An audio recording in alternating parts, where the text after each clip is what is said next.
Selamat siang sahabat jejak anak negeri, gimana kabarnya? Semoga sehat selalu. Ulun akan mengajak kalian mengenal lebih jauh tanah kelahiran Ulun dan yang pasti olahan tradisionalnya.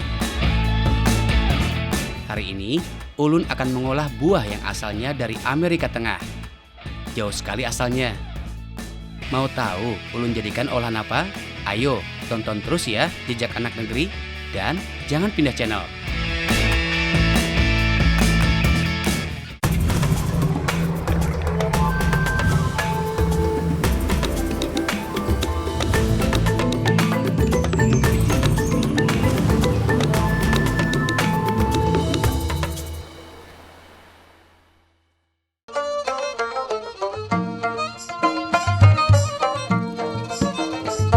Selamat datang di Banua Banjar, bumi lambung Mangkurat, sebuah provinsi yang berdiri sejak tahun 1957.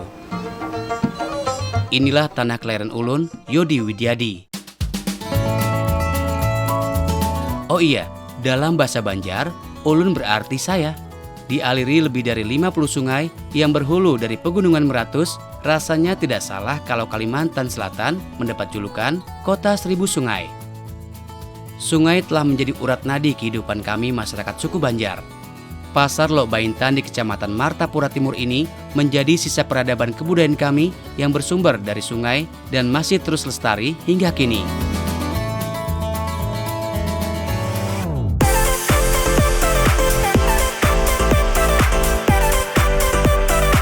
Dari Pasar Terapung, aku melanjutkan perjalanan ke pinggiran kota Banjarmasin, mencari bahan pangan yang masih tersisa dan berbuah. Bersama Catur, saudara jauhku, kami akan mencari buah sawo Manila. Sawo adalah sebutan kami untuk buah sawo. Tapi ini bukan buah sawo kebanyakan yang berwarna coklat yang biasa ulun makan. Buah yang bercita rasa manis segar ini merupakan buah dari suku sawo-sawoan dan juga biasa dikenal dengan sebutan buah sawo durian. Pohon sawo Manila berbatang besar dengan daun hijau bulat yang sangat rimbun. Oh, yang ini? Iya, di sini. Bisa lah, kayak apa manjatnya di mana? Di sini langsung. Manjatnya kita langsung aja. Bisa lah manjatnya. Bisa kok. Ayo, Bang. Aku dan Catur harus memanjat pohon yang konon bisa mencapai 30 meter ini untuk mendapatkan buahnya. Cukup susah mencari keberadaan posisi buahnya yang muncul di ujung tangkai ini. Yang kami ambil adalah buah yang sudah tua dan buah yang masak. Kata Catur, buah yang masak ditandai dengan mengkilapnya bagian kulit buah. Buah umumnya dipanen saat tua, karena kalau sudah masak dan lupa dipetik, buah bisa jatuh dan rusak. Jika dipanen tua, buah tinggal diperam beberapa hari sudah masak. Selain buah masak, kami juga mengambil buah muda dan pucuk daunnya. Konon kata Catur, bagian ini juga bisa dimasak dan diolah menjadi masakan yang super nyaman. Assalamualaikum. Waalaikumsalam. Bu lagi apa, Bu? Ini bantu menggani ibu-ibu mengikat kacang. Ini Yodi bawa ini sawo Manila banyak, Bu. Nih, Manila. gede-gede nih, ganal nah. Hai. Ada juga yang anum sama yang pucuknya juga ada nih, Bu. Nah, itu yang muda atau yang anum tuh kalau kita olah sayur. Pucuknya anum lah itu tadi. Ada Nah, kalau kita yang gangan mudanya enak. masih ada. Nih. Ayo, Bu. Iya, boleh. Mana, Bu? Kita taruh di mana? DPR alias di bawah pohon rindang menjadi tempat yang pas untuk mengolah sawo Manila ini. Buah sawo yang dipakai yang masih muda karena teksturnya masih keras, jadi kalau disayur dan dimasak buahnya tidak akan hancur. Tapi ya ampun, getah buah sawunya banyak bener, Bu. Makanya kalau sudah dikupas buahnya harus cepat-cepat diiris dan direndam di air biar getahnya kada menempel di tangan. Ya, demi perut yang mulai berteriak minta diisi, ulun semangat, Bu. Hahaha.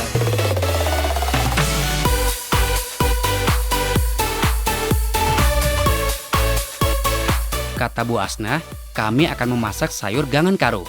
Masakan berkuah ini memerlukan santan yang berasal dari parutan kelapa tua. Oh iya, selain buah muda, dipakai juga pucuk daun sawo untuk dimasak. Sebagai pelengkap juga, ditambahkan beberapa jenis sayur yang biasa menjadi campuran sayur gangan karuh ini. Seperti yang kami gunakan kali ini yaitu pisang batu dan juga jantung pisang. Sebelum dimasak dengan bumbu dan bahan lainnya, irisan sawu, pisang muda, dan jantung pisang harus direbus terlebih dahulu. Selain untuk membuat teksturnya lebih lunak, perebusan juga dimaksudkan untuk mengurangi dan membuang getahnya. Jadi, rasa sayur gangannya nanti tidak pahit. Nah, urusan rebus-merebus kita serahkan pada catur saja. Pucuk daun sawu Manila ini cukup lembut, jadi bisa disayur. Bahkan beberapa warga percaya rebusan daun sawu Manila berkhasiat sebagai obat rematik.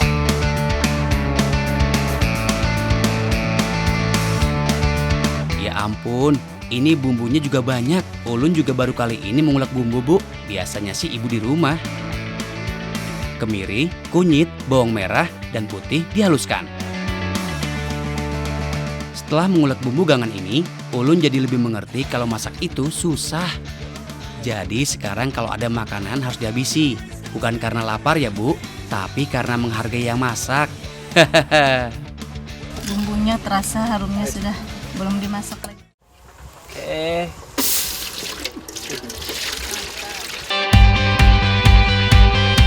Selanjutnya, kita bisa masak gangan karuhnya. Santan sebagai kuahnya direbus terlebih dahulu dengan menambahkan potongan ikan dan bumbu halus. Semua dimasak sampai mendidih.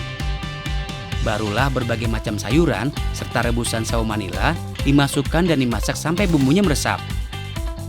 Aduk-aduk sebentar sampai semua matang. Selamat makan!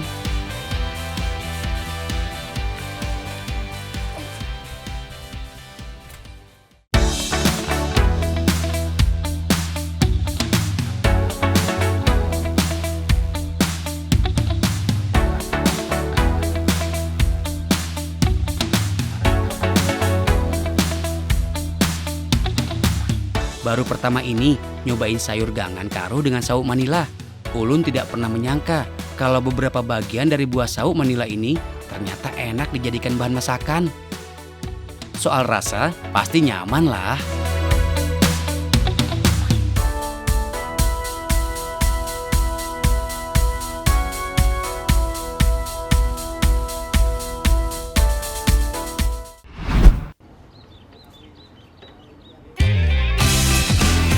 Wohoho, ternyata sawu Manila nggak cuma berkulit hijau seperti yang ulun petik tadi. Warnanya juga terang. Wih, rasanya juga manis. Ternyata ada dua jenis sawu Manila yang tumbuh di sini, yang berkulit hijau dan yang berwarna keunguan. Menurut beberapa artikel yang pernah ulun baca, sawu Manila kaya akan antioksidan yang bermanfaat sebagai penangkal radikal bebas. Buah manis ini juga kaya akan serat, jadi baik dikonsumsi untuk mengatasi sembelit. Jadi bagus kan kalau kita banyak-banyak makan buah sawu Manilanya? Kata Pak Rahmat, yang kita pakai ini buah yang sudah masak, jadi daging buahnya yang sudah lembut. Karena kami hanya akan menggunakan bagian daging buah yang lembut, jadi kita belah dua buah sawu, lalu isinya dikerok menggunakan sendok. Bijinya harus dibuang karena rasanya tidak enak. Untungnya buah sawu Manila yang sudah masak getahnya tidak banyak. Jadi tangan ulun lebih aman bebas getah.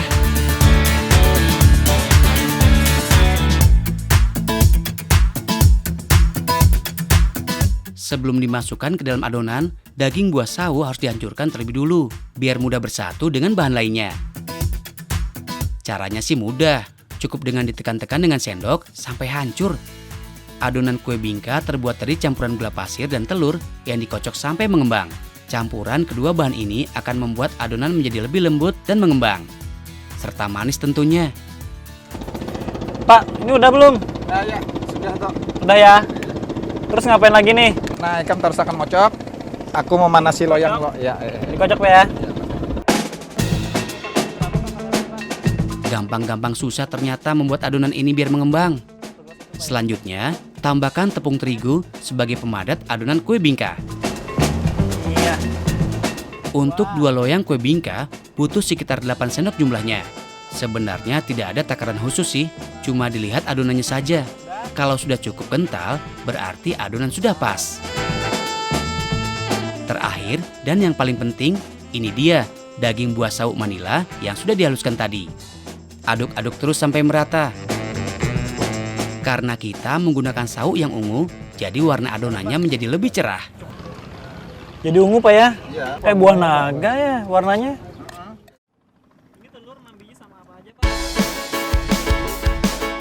Nah, ini dia cetakan kue bingka khas Banjar. Unik ya, cetakannya terbuat dari besi kuningan berbentuk kelopak bunga. Sebelum adonan masuk, cetakan harus dipanaskan terlebih dulu dengan memberikan minyak sayur yang cukup banyak. Selain itu, cetakan ini nantinya juga akan ditutup dengan plat besi yang juga harus dipanaskan. Tujuannya agar saat dimasak, bagian atas adonan juga terkena panas sehingga adonan kue bingka tidak perlu dibalik. Jika cetakan dan penutupnya sudah panas, kita tinggal masukkan adonannya. Tuang adonan hingga memenuhi 3/4 bagian loyang. Tutup loyang dengan plat besi panas. Setelah itu, kita tinggal menunggu sekitar 25 menit sampai bingka matang. Nah, lihatlah, loyang tidak perlu dibalik karena bagian bawah adonan mendapat panas dari kayu bakar, sementara bagian atasnya mendapat panas dari penutupnya. Nah, ini masak sudah nih. Nah, udah masak Ini ini. Wah, ini gosok ini. Nah, Taruh di bawah ya. tutupnya. Nah. Kue bingka merupakan salah satu panganan tradisional khas Banjar yang paling ulun suka. Biasanya kue bingka biasa hadir di bulan puasa, hari raya, hingga pesta adat Banjar. Soal rasa kue bingka tidak kalah manis dari ulun. Dengan ditambah buah sauk malinjo, kue bingka favorit ulun ini semakin nyaman. Rasanya manis dan aromanya harum.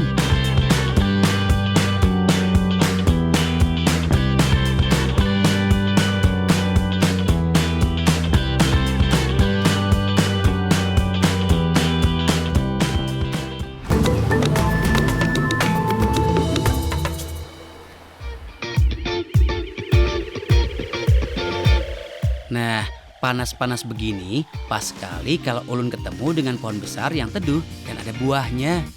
Ulun memang belum pernah melihat pohon buah mentega, Pak. Apalagi makan buahnya. Jadi agak norak, Pak. Buah mentega biasanya berbuah setahun sekali.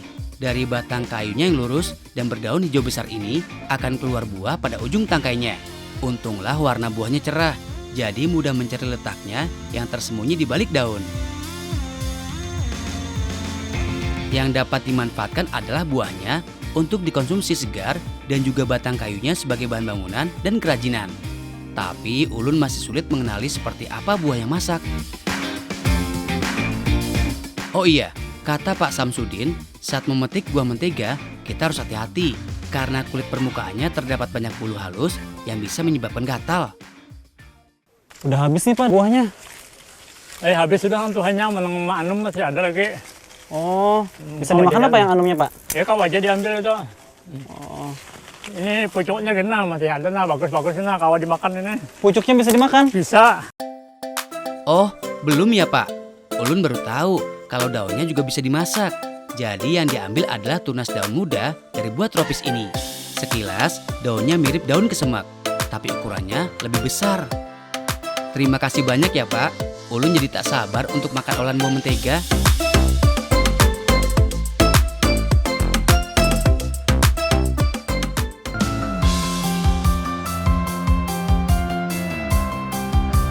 Kalimantan Selatan merupakan salah satu wilayah di Indonesia yang kaya akan hasil ikan sungainya. Karena itu, di Banjar ada berbagai jenis olahan ikan. Salah satunya pepes.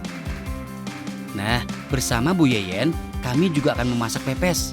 Tapi tenang, ini bukan sembarang pepes, tapi ini adalah pepes buah mentega. Untuk dimasak, kita menggunakan buah yang masih muda. Selain teksturnya masih keras, buah yang muda juga masih berasa segar, jadi cocok dimasak pepes. Buah yang dikupas langsung diiris memanjang, biar mudah dibungkus dan dicampur dengan bahan lain. Kita membutuhkan 2 jenis bumbu, yaitu bumbu halus dan bumbu iris. Bu Yeyen menyiapkan bahan dan bumbu yang akan diiris, yang terdiri dari belimbing wuluh dan tomat. Oh iya, untuk melengkapi masakan ini, Bu Yeyen juga menambahkan irisan ikan patin, biar komplit gizi sayur dan lauknya. Selain itu juga ditambahkan irisan cabai besar. Semua bumbu iris tinggal dicampur dalam panci berisi potongan ikan. Nah, kalau urusan iris-mengiris diselesaikan oleh Bu Yeyen, maka Ulun yang bertugas menghaluskan bumbu-bumbunya.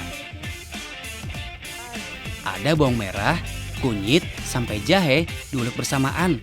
Ada juga serai, cabai, dan kemiri, serta garam. Bumbu sebanyak ini pasti bisa membuat rasa pepes buah mentega semakin sedap.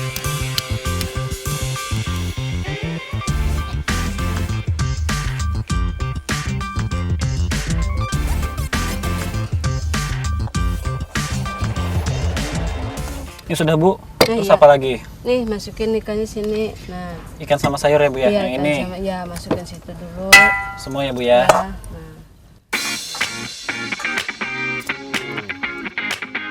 Selanjutnya, semua bumbu diaduk sampai tercampur rata. Perpaduan bumbu yang dihaluskan dan yang diiris akan membuat pepes sayur buah mentega ini semakin kaya rasa. Irisan buah mentega harus dipastikan terkena bumbunya agar meresap sehingga menghasilkan rasa yang mantap. Kalau sudah, tinggal kita bungkus. Seperti pepes pada umumnya, kata Bu Yeyen, kita cukup memastikan semua bahan tertutup rapat dengan daun pisang, jadi aman saat dimasak.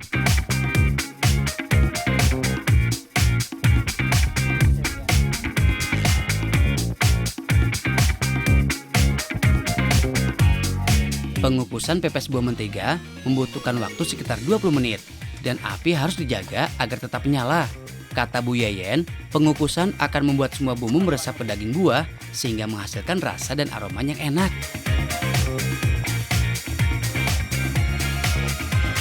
Selesai dikukus bukan berarti sudah bisa dimakan. Ternyata pepesnya masih harus dibakar lagi. Kata Bu Yeyen, tujuannya untuk memastikan agar tekstur masakan lebih kering. Kalau membakarnya jelas lebih cepat dari mengukus, karena isi masakan sebenarnya sudah matang. Kalau daun pembungkus luar sudah agak-agak terbakar, artinya pepes sudah bisa diangkat.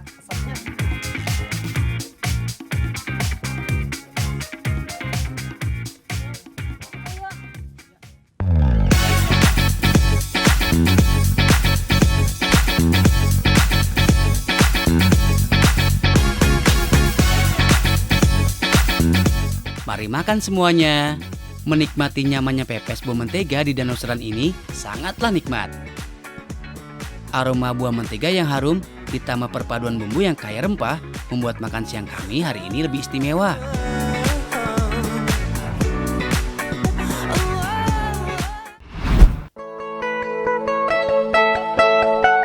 Ulun masih di seputaran Martapura yang tidak jauh dari kota kelahiranku, Banjarmasin. Di kawasan pasar yang berbatasan langsung dengan kota Banjarbaru ini, alat transportasi sejenis becak motor atau bentor masih jadi andalan untuk membawa berbagai jenis barang. Masih dengan buah mentega, Ulun kali ini akan membuat makanan lain yang tidak kalah enaknya.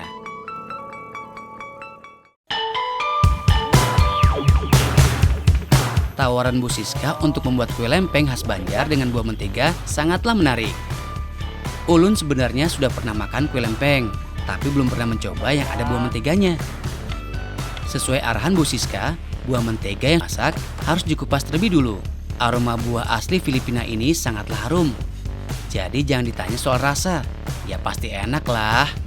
Ulun pernah baca kalau buah mentega kaya akan vitamin C, vitamin A, dan mineral yang baik untuk menjaga daya tahan tubuh. Kandungan zat besinya juga dapat mencegah terjadinya gejala anemia.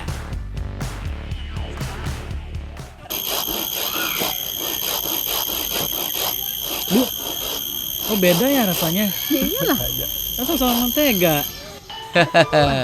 Ulun pikir sama Bu. Biar lebih afdol, makanya Ulun cobain. Apakah mentega untuk masak ini sama dengan buah mentega yang kupetik? Ternyata beda.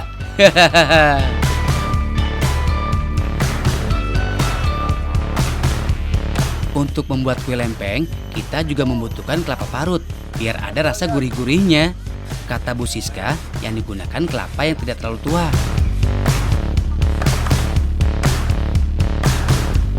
Kalau bagi Bu Siska, adonan kue lempeng ini cukup sederhana. Tapi tetap saja, bagi ulun membuat kue itu pekerjaan sulit. Hihihi. Begini cara membuat adonannya. Semua bahan yang sudah disiapkan, seperti tepung beras, kelapa parut, telur, dan air, tinggal dicampur-campur sampai rata. Kata Bu Sis, banyaknya air dikira-kira pakai perasaan saja. Soalnya kita mau membuat adonan yang tidak terlalu encer. Untuk menambah rasa manis, baru ditambahkan gula pasir. Ini bawang mentega diapain? Masukkan sini. Oh, dimasukkan. Sambil daduk Bu ya.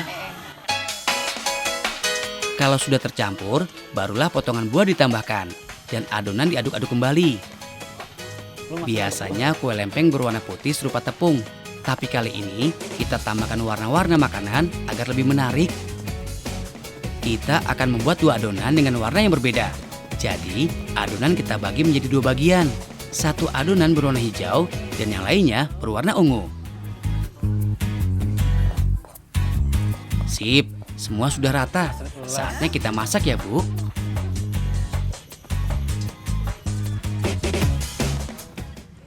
Itu diapain Bu? Rinjingnya? Dipanasi dahulu nih. Hanya itu kayak nanti sangat di sini. Dipanasi pakai mentega?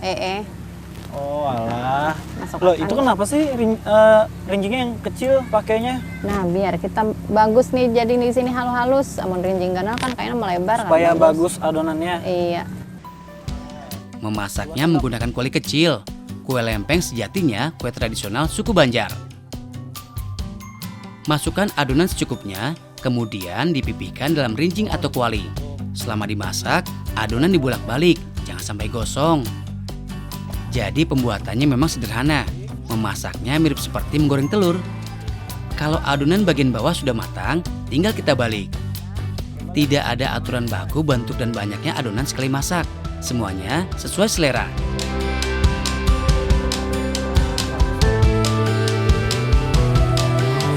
Oh iya, agar lebih harum dan gurih, kita menggunakan mentega atau margarin.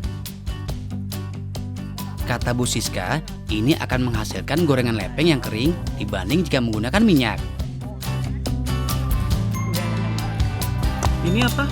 Kue lempengnya sering. Sering. Piringnya mana? Buat di rumah ya? Acak aja.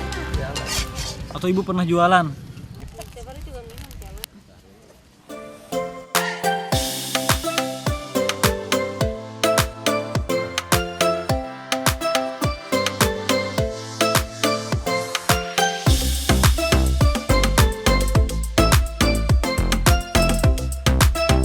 Dari bahan sederhana dengan campuran buah hutan ternyata bisa menghasilkan makanan yang luar biasa. Soal rasa tidak perlu diragukan lagi, pokoknya nyaman lah. Terbuktikan kalau alam memberi banyak manfaat.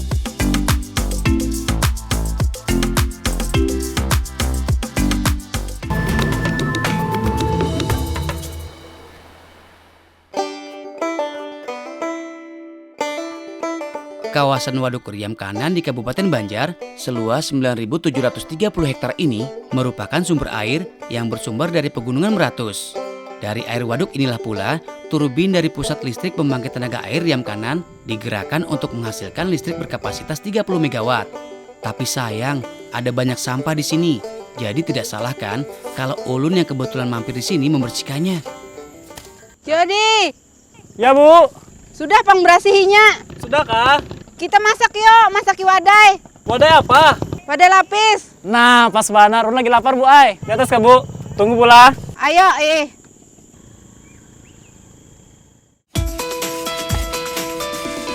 Kalau tangan sudah bersih, saatnya membereskan bahan masakan biar cepat matang makanannya.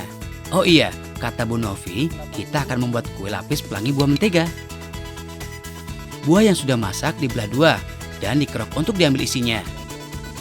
Untuk satu loyang kue, butuh beberapa buah mentega saja. Tapi kata Bu Novi, kita juga bisa menggunakan banyak buah mentega kalau mau aroma dan rasa buah menteganya lebih kuat. Nah, Isi buah yang sudah dikeluarkan selanjutnya dipenyet-penyet agar lebih halus. Jadi bisa dihasilkan kue lapis yang bertekstur lembut.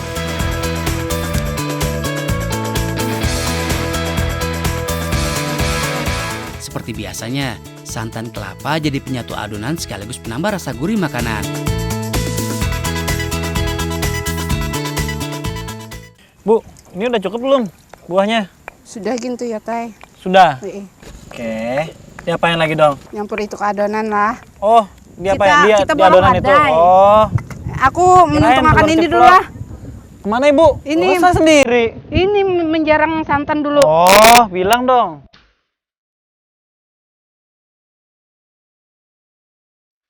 Oh iya, sebelum membuat adonan, santan yang sudah diperas Bu Novi masih harus dipanaskan terlebih dulu. Tujuannya agar proses pencampuran tepung dan bahan lain lebih cepat menyatu.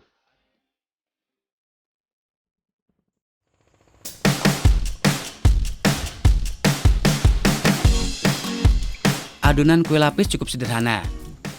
Tepung beras diaduk dengan gula pasir dan 1 butir telur sebagai pengembang.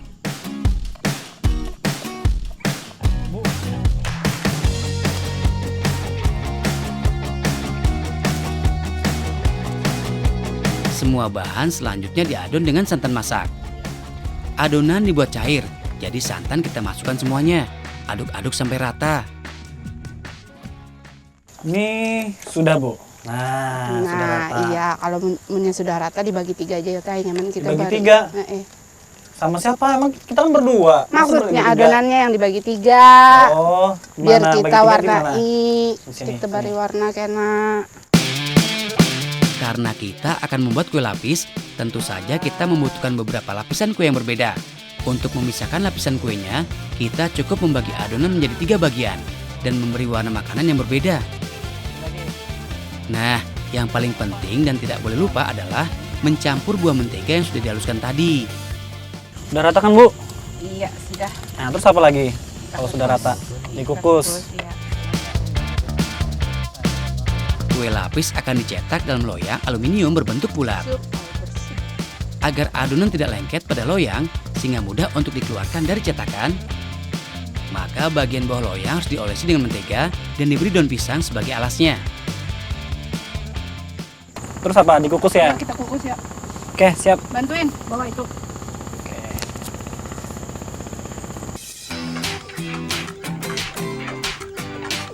Jika semua bahan sudah siap, saatnya untuk mencetak adonan.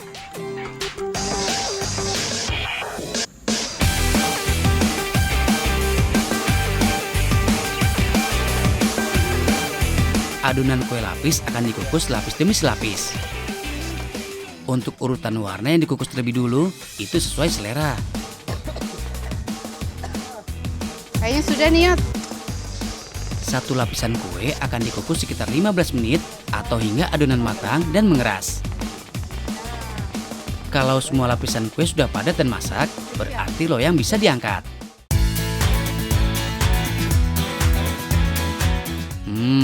Super nyaman. Dari bahan sederhana bisa diolah menjadi ragam masakan yang luar biasa. Nah, ini dia wadai lapis mentega warna-warni yang menggugah selera. Dari warnanya saja sudah kelihatan enak, apalagi rasanya.